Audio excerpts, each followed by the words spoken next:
Permítame comenzar este mensaje haciéndole una pregunta.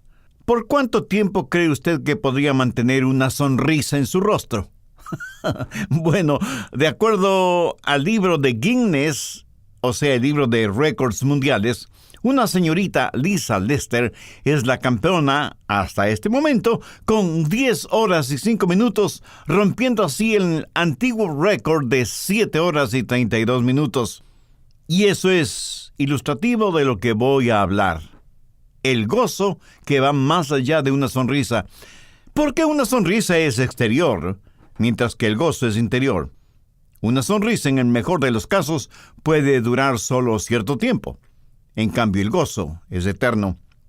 Estamos convencidos que el versículo más corto en la Biblia es Juan 11:35. Jesús lloró. Ahora, eso es cierto en español, pero no en griego. En griego, el verso más corto es 1 Tesalonicenses 5:16. Dice, estad siempre gozosos. Y de inmediato alguien me dirá, un momentito, pastor. Ese verso tiene 3 palabras. Cierto, en español, pero no en griego. ¿Lo entiende?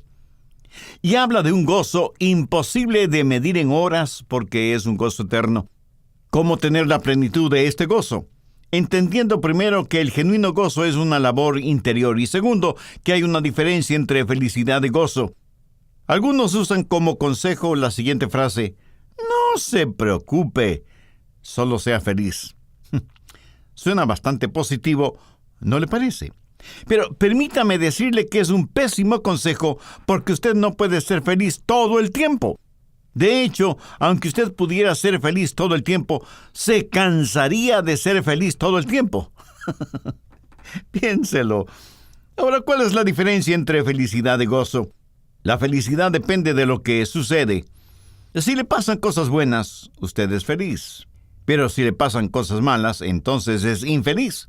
Y sin intentarlo, usted se vuelve víctima de las circunstancias porque las circunstancias cambian y con cada cambio usted es feliz o infeliz. En cambio, Dios nunca cambia. La Biblia no nos dice que nos regocijemos en las circunstancias, sino que nos regocijemos en el Señor. Por lo tanto, como Dios nunca cambia, debemos estar siempre gozosos. La felicidad es un cosmético. El gozo es un carácter. La felicidad proviene de las cosas exteriores. El gozo sale de nuestro interior. La felicidad puede cubrir necesidades superficiales, mientras que el gozo hace provisión para las necesidades más profundas. La necesidad es como un termómetro que registra las condiciones físicas. El gozo es como un termostato que regula las condiciones. En tiempos de dolor, de pruebas, de sufrimientos, la felicidad desaparece, se desvanece. En cambio, el gozo se intensifica en tiempos de pruebas, aunque ese gozo esté entretejido con el sufrimiento. Por supuesto que no hay nada de malo en ser feliz o querer ser feliz. Pero la felicidad funciona mejor cuando está enraizada en el gozo. Ahora escúcheme, el gozo no depende de la felicidad y puede funcionar mucho mejor aunque no haya ninguna felicidad. Por eso creo que es muy mal consejo el decirle a alguien que sufre, no se preocupe, solo sea feliz. Es más, creo que es un consejo cruel. La gente no puede ser feliz todo el tiempo. No puede estar con una sonrisa todo el tiempo. Alguien dijo que quien sonríe todo el tiempo, aún sin motivo, de seguro que tiene malas intenciones. En Isaías 53:3 leemos: despreciado y desechado entre los hombres, varón de dolores, experimentado en quebranto, escondimos de él el rostro, fue menospreciado y no lo estimamos. Y sin embargo, la Biblia dice mucho acerca del gozo del Señor, quien fue ungido con aceite de gozo. Creo que cuando alguien asegura que es feliz todo el tiempo, trata de engañar a los demás, engañándose a sí mismo. ¿Por qué no podemos ser felices todo el tiempo? Porque nuestra vida está llena de tragedias, dolores, quebrantos, odios, envidias, celos y guerras.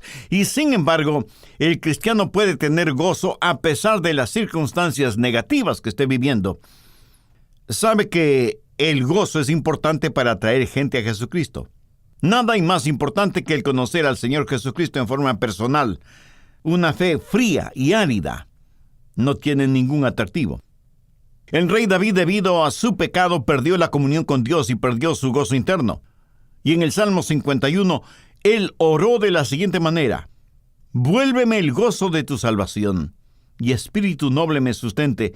Entonces enseñaré a los transgresores tus caminos, y los pecadores se convertirán a ti». David está implorando a Dios el restablecimiento de su gozo para poder testificar, para poder traer a otros a Dios. Verá, el gozo es la prueba de que lo que tenemos es real y satisfactorio. Pero el gozo no solo es necesario para testificar, sino que también es necesario para vivir la vida cristiana. La Biblia dice que debemos servir al Señor con gozo, y el profeta Nehemías declaró que el gozo del Señor era su fortaleza. Es el gozo el que lubrica nuestra vida, y levanta nuestras cargas, y alivia nuestro dolor, y quita la sequedad y el cansancio de nuestro trabajo. ¿Sabe que hay 4 ingredientes en el genuino gozo? El primer ingrediente lo encontramos en Romanos 5, versos 1 y 2. Justificados, pues, por la fe, tenemos paz para con Dios por medio de nuestro Señor Jesucristo, por quien también tenemos entrada por la fe a esta gracia en la cual estamos firmes y nos gloriamos en la esperanza de la gloria de Dios. El primer ingrediente es tener una vida limpia, ser limpio y puro delante de Dios, y tener la absoluta certeza de que no hay pecado entre usted y Dios. Eso debe proporcionarle un gozo indescriptible. Notó las palabras en el verso 2. A esta gracia en la cual estamos firmes. El apóstol está diciendo que el gozo proviene de estar en paz con Dios. Y la paz con Dios viene por la gracia de Dios. Y la gracia de Dios trae justificación. Y la justificación trae gozo. Y el verdadero gozo es el saber que sus pecados le han sido perdonados. ¿Qué es justificación? Es un término legal, contable. Imagínese su vida. Todo lo que usted ha hecho y ha dicho está registrado en el libro de Dios. De paso, note lo que dice Mateo 12:36. Mas yo os digo que de toda palabra ociosa que hablen los hombres, de ellas darán cuenta en el día del juicio, porque por tus palabras serás justificado y por tus palabras serás condenado. Dios conoce y sabe cada uno de nuestros pensamientos, nuestras palabras, nuestras acciones, nuestros éxitos, nuestros fracasos, nuestras mentiras. Cada cosa que hemos robado, grande o pequeña, cada pensamiento perverso, cada deseo lujurioso, todo, absolutamente todo, está registrado en el libro de Dios. Pastor, ¿qué tiene que ver eso con la justificación? Bueno, escúcheme atentamente.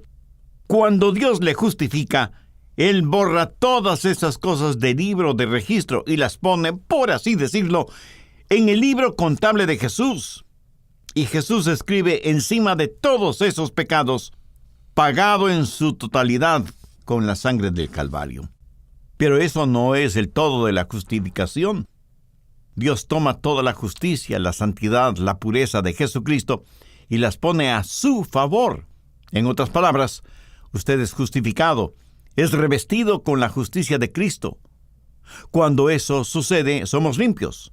Y cuando estamos limpios, tenemos gran gozo. Jesús envió a 70 de sus seguidores de 2 en 2 a predicar. Les dio poder y autoridad espirituales.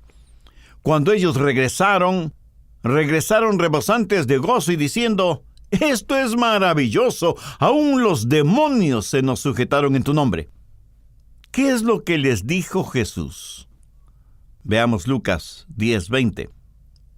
Pero no os regocijéis de que los espíritus se os sujetan, sino regocijaos de que vuestros nombres están escritos en los cielos.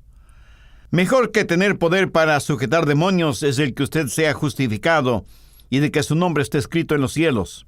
Eso es justificación. Ahora, si la limpieza interior trae gozo, ¿qué es lo que elimina el gozo de su vida? El pecado. Cuando usted como cristiano y después de haber sido justificado permite que el pecado se infiltre en su vida, eso destruye el gozo. Por eso David oró diciendo, vuélveme el gozo de tu salvación. Si usted es salvo, no puede perder su salvación, pero sí puede perder el gozo de su salvación.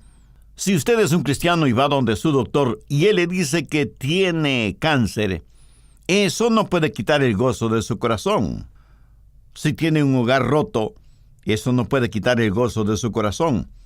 O cualquier otra circunstancia negativa no podrá quitarle el gozo de su corazón porque esa es una posesión suya, interna. Exteriormente usted perderá felicidad y alegría, pero interiormente jamás perderá el gozo de su corazón. Hay una sola cosa que puede hacerle perder ese gozo. Ya lo dije, el pecado. Usted me pregunta, pastor, ¿y qué si alguien me hace algún daño? Eso no le quitará el gozo de su corazón, pero sí quitará el gozo del corazón de la persona que le ha hecho el daño. Si usted quiere saber lo que una persona es, no mire sus acciones, mire las reacciones. Pongámoslo en términos personales. ¿Cómo reacciona usted cuando alguien, sin respetar el turno, se adelanta en la fila? O cuando alguien le gana el único estacionamiento disponible. O cuando le insultan sin que usted haya dado motivo. Verá, podemos planificar nuestras acciones para impresionar a los demás, pero nuestras reacciones revelarán lo que realmente somos delante de los demás. Si alguien me golpea por predicar el Evangelio, eso no quita mi gozo. Le quitará el gozo a la persona que me golpeó, pero no a mí. De hecho, eso hasta podría aumentar mi gozo. La Biblia dice que debemos regocijarnos cuando por causa de Cristo somos perseguidos, insultados, vilipendiados.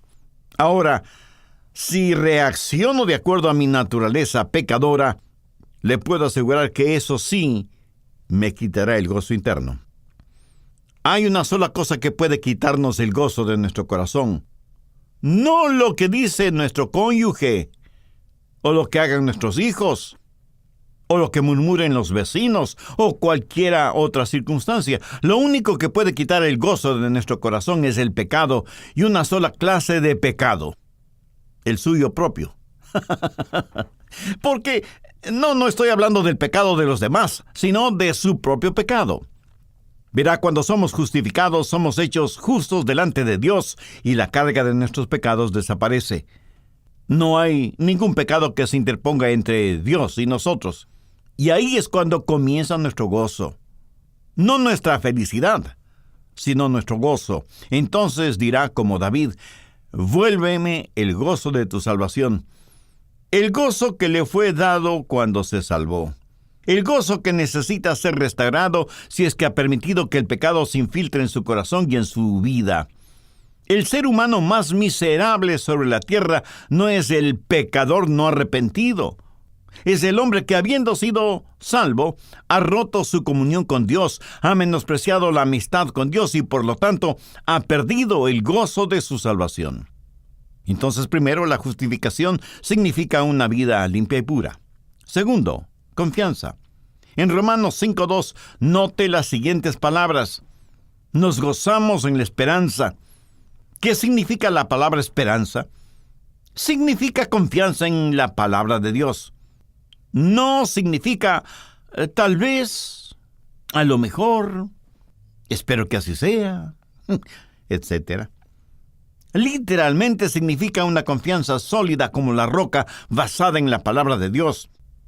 Un cristiano sabe que sin que importe lo que le suceda, todas las cosas le ayudan a bien, porque son realizadas por Dios para su gloria y para nuestro bienestar. Por eso nos regocijamos en esa esperanza.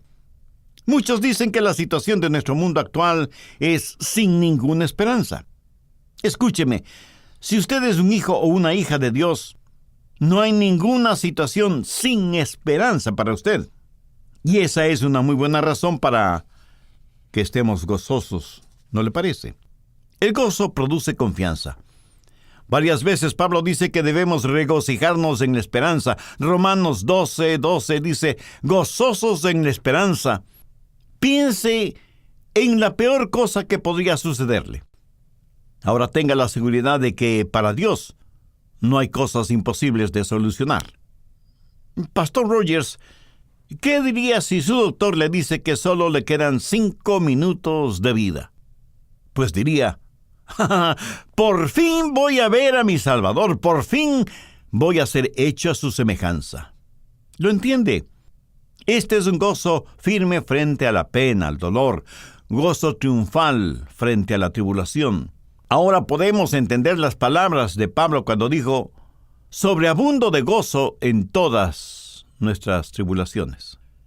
Dios espera que nos regocijemos aún en nuestras tribulaciones. El escritor de Hebreos lo dice de la siguiente manera, y el despojo de vuestros bienes sufristeis con gozo. Permítame describir algo hipotético. Un domingo después de la iglesia, usted y su familia regresan a casa y con sorpresa y dolor ven que han sido visitados por los amigos de lo ajeno. Les han robado absolutamente todo: electrodomésticos, equipos electrónicos, televisores, joyas, las reales y las de fantasía. Hasta los álbumes de fotografías se han llevado. O peor aún, su casa ha sido devorada por un incendio. De ella no quedan sino humeantes montones de escombros. ¿Tendría todavía gozo? Bueno, escúcheme. Si su gozo dependía de las cosas que le robaron o de la casa que se incendió, pues no tendrá ningún gozo. Pero si su gozo provenía de Dios y usted tiene a Dios, las circunstancias no podrán quitarle ese gozo. ¿Qué hubiera pasado si cuando los ladrones entraron a robar, ustedes hubieran estado ahí? O cuando la casa se incendió, ustedes hubieran estado ahí. Piénselo. Y se dará cuenta que a pesar de todo, usted tiene motivos más que suficientes para regocijarse en el Señor. Hace algún tiempo recibí una carta y quisiera compartirla con ustedes, algunos trozos de la misma, porque son relevantes con el tema del cual estoy hablando. O sea, el genuino gozo a pesar de lo que pueda pasarnos. Dice la carta: Pastor Rogers, le escribo para contarle algo que me pasó en estos días. Preparándome para ir al trabajo, estuve escuchando a Steve Green cantando el himno intitulado ¿De dónde procede mi gozo? Y en una de sus estrofas dice: los ladrones pueden robar mis tesoros, pero ellos no tienen la llave del santuario en donde el Espíritu de Dios vive en mí. Salí de la casa a las 7 de la mañana y por lo general tengo 30 minutos para escuchar una emisora cristiana y me ayuda a prepararme para el día de trabajo. Esa mañana escuché uno de sus mensajes referente a la fuente de nuestro gozo. Recuerdo que usted dijo: si algo trágico o traumático sucede, la muerte de un ser amado, ladrones que le roban todo en la casa, un asalto a mano armada, le despiden de su trabajo o cualquier otra cosa parecida, eso y muchas otras cosas no serán más que suficientes para hacerle perder su gozo. Si es así, debe considerar de dónde proviene su gozo.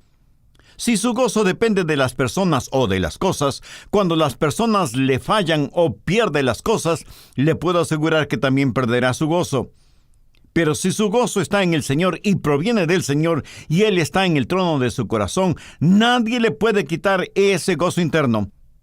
Pastor, eso es lo que usted dijo en su mensaje. Poco después de haber llegado al trabajo, recibí una llamada telefónica de mi hijo para informarme que cuando llegó a casa encontró las puertas abiertas, la casa vandalizada y todas nuestras cosas habían sido robadas. Entonces comprendí que Dios me había estado preparando para eso esta misma mañana. Las palabras de su mensaje vinieron a mi mente. Y si alguna vez me pregunté cómo es que Dios puede hablar a una persona, ahora lo sé. Cuando llegué a casa, lo que vi fue deprimente. Nunca como en ese instante había sentido la necesidad de llorar.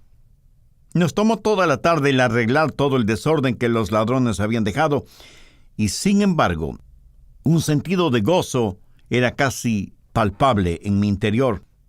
Pastor, este es un día que nunca lo olvidaré. No por lo que nos robaron, sino por la forma en que Dios me habló por medio de su mensaje y comprobar que en verdad los ladrones pueden robar mis tesoros, pero ellos no tienen la llave que abre las puertas del santuario en donde el Espíritu de Dios vive en mí.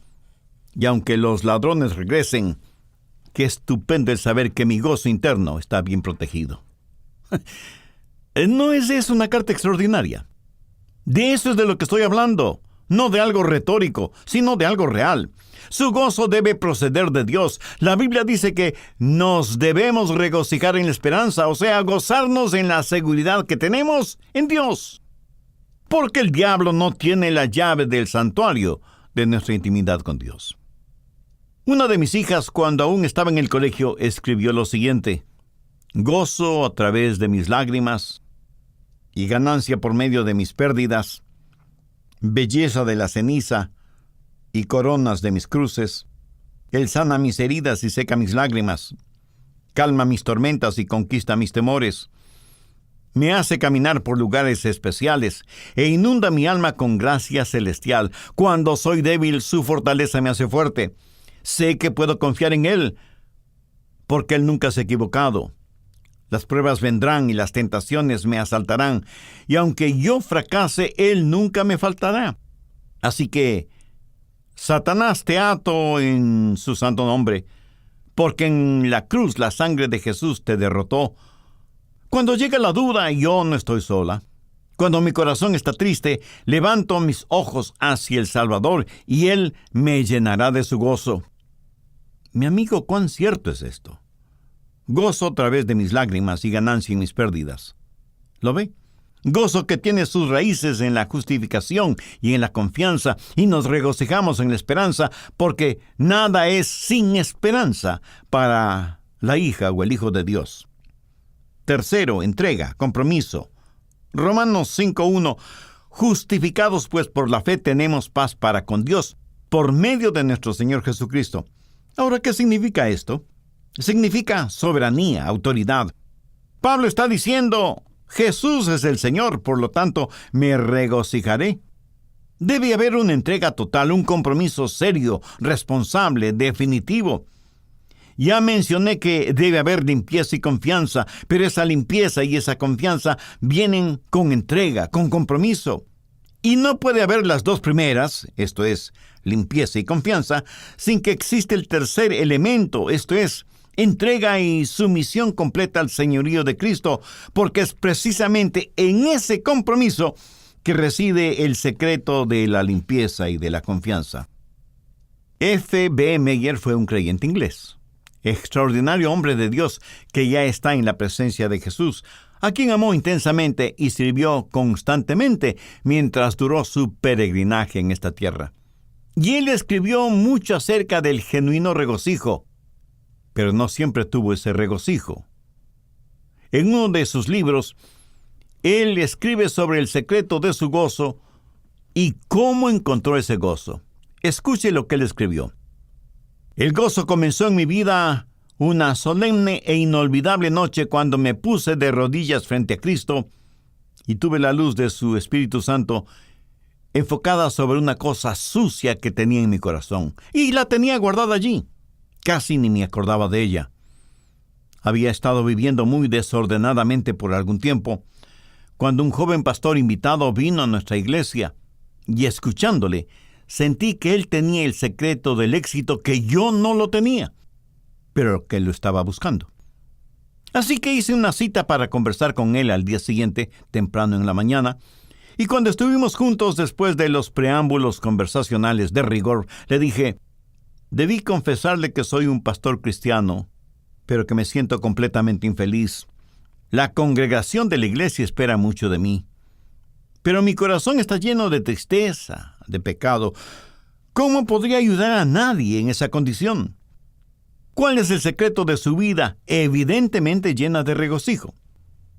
Y él, en forma sencilla, simple, me preguntó: hermano Meyer, ¿se ha entregado completamente a Jesucristo? Y yo, un tanto sorprendido por la pregunta, le respondí casi dubitativamente: bueno,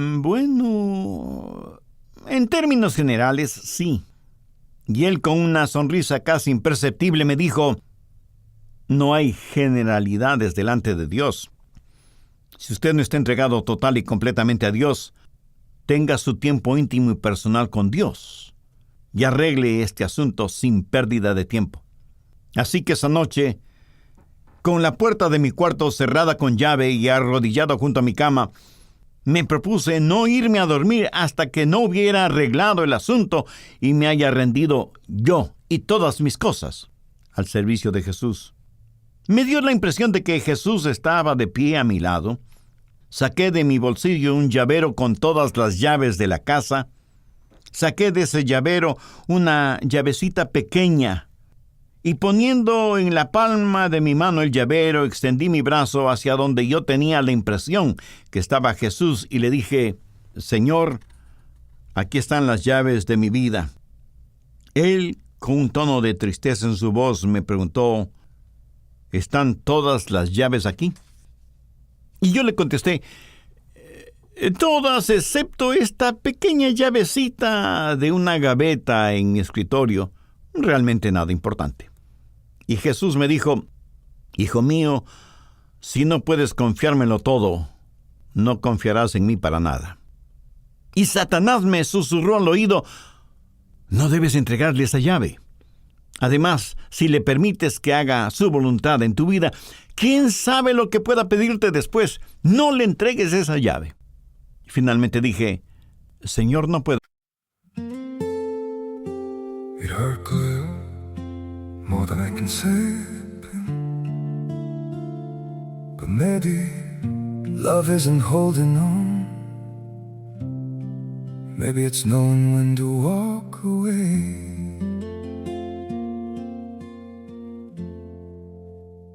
We try to hold what we're slipping through, like sand running from our hands.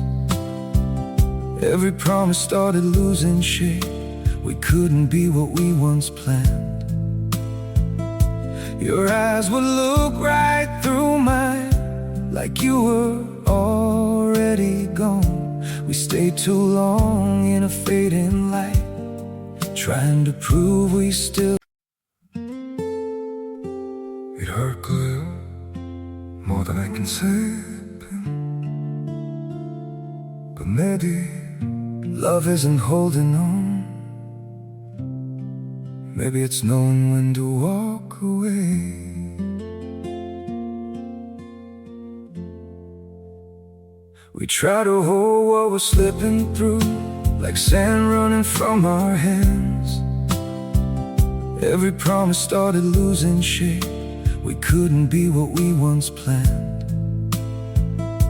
Your eyes would look right through mine, like you were already gone. We stayed too long in a fading light, trying to prove we still. It hurt good, more than I can say. But maybe love isn't holding on. Maybe it's knowing when to walk away.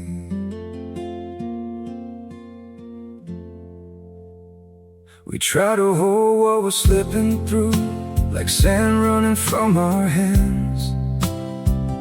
Every promise started losing shape. We couldn't be what we once planned. Your eyes would look right through mine, like you were already gone.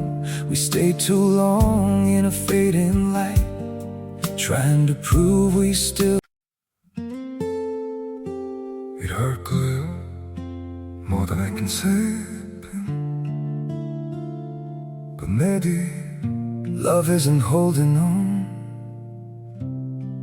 Maybe it's knowing when to walk away.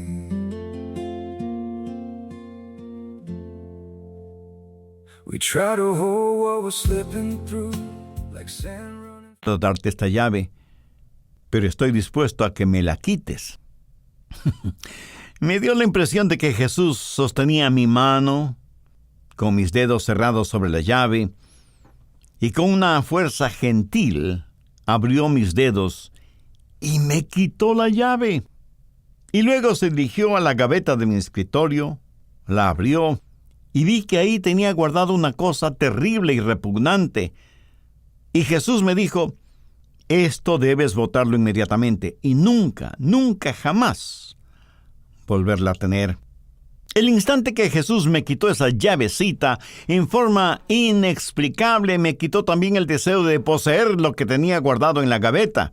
Quitó ese deseo de mi corazón y comencé a odiar aquello que había guardado tan celosamente y por tanto tiempo. Me entregué absolutamente a Jesús y le dije: Señor, desde esta noche, desde este mismo instante, deseo que tú hagas tu voluntad en mi vida. Pensé que al día siguiente sentiría una especie de desbordante emoción, pero no. Todo estuvo normal y en calma. La diferencia era que yo tenía la sensación de verdaderamente pertenecer a Jesús. Y durante todo el día estuve repitiendo: le pertenezco, le pertenezco. Y ese es el secreto de mi gozo. Me pregunto si usted o yo estamos guardando alguna llavecita que nos está impidiendo el experimentar el verdadero gozo. Alguien muy sabiamente dijo: si Jesús no es el Señor de todo, no es Señor del todo. Piénselo. Pablo está hablando de gozo, de limpieza, de justificación, de entrega y de rendirse frente al señorío de Cristo. Cuarto, comunión. Romanos 5:11. Y no solo esto, sino que también nos glorificamos en Dios por el Señor Jesucristo, por quien hemos recibido ahora la reconciliación. Comunión con el Señor. Recuerda que la Biblia dice que el fruto del Espíritu es gozo. Usted se regocija en el Señor. Gozo es el fruto del Espíritu. No es producto ni subproducto de las circunstancias. El genuino gozo se encuentra en la persona del Señor Jesucristo. Veamos algunos versículos al respecto. Filipenses 4:4. Regocijaos en el Señor siempre. Otra vez digo, regocijaos. Juan 15:11. Estas cosas os he hablado para que mi gozo esté en vosotros y vuestro gozo sea cumplido. Juan 17:13. Pero ahora yo voy a ti. Y hablo esto en el mundo, para que tengan mi gozo cumplido en sí mismos.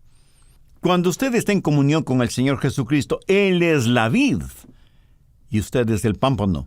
Cuando está en comunión con Él, el gozo de Él viene a usted. No una imitación de gozo, sino su genuino gozo. Y nos regocijamos en el Señor y por medio del Señor, porque el gozo es el fruto del Espíritu. Cuando usted tiene una vida limpia, tendrá la confianza de que Cristo está sobre todo, y entonces se acerca a Él y hace un compromiso serio al declarar: Señor Jesús, soy total y completamente tuyo. Y se regocija en el Señor. No en ninguna otra cosa, ni en ninguna otra persona, sino en Dios mismo. Recuerde, usted por usted mismo no puede producir esta clase de gozo, porque es el fruto del Espíritu Santo. Antes de concluir, permítame decir algo más. Si usted no ha entendido ninguna otra cosa, lo que voy a decir, lo digo con todo respeto, pero muy, muy sinceramente, porque lo digo de corazón. ¿Me tiene sin cuidado lo que usted posea? Cuán hermosa sea usted, señor o señorita, o cuán apuesto sea usted, caballero. ¿Me tiene sin cuidado su apellido o su abolengo, su poder o su popularidad? Si usted no tiene el gozo del Señor, su vida no tiene ningún significado. Yo no cambiaría mi vida ni por 10 segundos con el hombre más poderoso, influyente y rico sobre la faz de la tierra, si ese hombre no conoce lo que es el gozo del Señor. Ahora escúcheme atentamente. El regocijo es una opción. Por eso el apóstol dice: regocijaos en el Señor. O sea que no tiene que hacerlo. O la Biblia no lo presentaría como un mandamiento. El genuino gozo no es algo automático en la vida de los seres humanos, aún en la vida de los creyentes. Es una elección voluntaria que comienza el mismo instante que escogemos, que conocemos, que aceptamos a Cristo en nuestra vida. Un himno cristiano dice: con Jesús Su gozo es real y cierto, tanto como un oasis lo es en el desierto. ¿Le agradece usted a Dios por el gozo interior que siente, aun cuando esté sufriendo? ¿Tiene el gozo que triunfa sobre las pruebas, que permanece cuando todo se pierde, que vence en la tribulación? Si todavía no es esa su experiencia, si todavía no le ha entregado ni el llavero grande, ni menos la llave chiquita al Señor Jesús, pero quiere hacerlo este momento, le invito para que no se quede en el intento. Este mismo instante, busque un lugar tranquilo, su cuarto, el jardín, su oficina, un lugar en donde pueda concentrar sus pensamientos en Dios. Los siguientes segundos son eternamente importantes en su vida. Sienta la presencia de Dios junto a usted. Confiese sus pecados, arrepiéntase de sus pecados, pida la gracia y misericordia de Dios y por fe acepte al Señor Jesucristo como su Salvador y Señor. Cuando Él murió y derramó su sangre en el Calvario, fue para pagar la enorme deuda de su pecado. Invite a Jesús para que habite en su corazón y en su vida y le haga la clase de persona que Él quiere que usted sea. Entréguele el control de su mente, de sus palabras, de sus acciones y determine en su corazón el nunca avergonzarse de Él o de sus palabras, independientemente de las circunstancias o a pesar de las consecuencias, que muchas veces podrán ser negativas por el simple hecho de que usted practica cada día la presencia de Jesús en su vida. Y si usted dio ese paso y tomó esa decisión espiritual, su nombre ya está escrito en el libro de vida del Cordero y hay gran regocijo en el cielo por su arrepentimiento. Nosotros deseamos ser parte de su gozo espiritual. Y por eso le invito para que tenga la amabilidad de escribirnos y nos cuente acerca de su decisión. Su carta será de ánimo y bendición para nosotros y este Ministerio de Estudios Bíblicos Radiales y nos dará también la oportunidad de orar por usted y su nueva vida como creyente en el Señor Jesucristo.